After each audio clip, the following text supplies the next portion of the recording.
আমি রিসেন্টলি আমার student visa পেয়েছি অস্ট্রেলিয়া থেকে from CQ university. Hello everyone, আমি নাফিসা তাবাসসুম। আমি রিসেন্টলি আমার স্টুডেন্ট ভিসা পেয়েছি অস্ট্রেলিয়া থেকে ফ্রম সিকিউ ইউনিভার্সিটি। আমার সাবজেক্ট হচ্ছে মাস্টার্স অফ সোশ্যাল ওয়ার্ক, যেখানে আমি 25% স্কলারশিপ পেয়েছি। আর আমি ফুল প্রসেসটা করিয়েছি এডুকো পাথওয়েসের মাধ্যমে, যেখানে এডুকো পাথওয়েসের কনসালটেন্ট যিনি ছিলেন তিনি অনেক সাপোর্টিভ ছিলেন এবং খুবই রেসপন্সিভ ছিলেন। মানে আমার ফার্স্ট টু লাস্ট এভরিথিং আমি ওনার মাধ্যমে ভালো রেসপন্স পেয়েছি।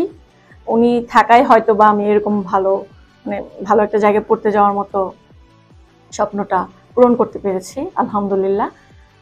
আপনারা যদি দেশের বাইরে পড়তে যেতে চান, শুধুমাত্র অস্ট্রেলিয়া না, যে কোনো দেশে, সো প্লিজ আপনারা একবার এডুকো পাথওয়েসে ভিজিট করবেন। Thank you so much.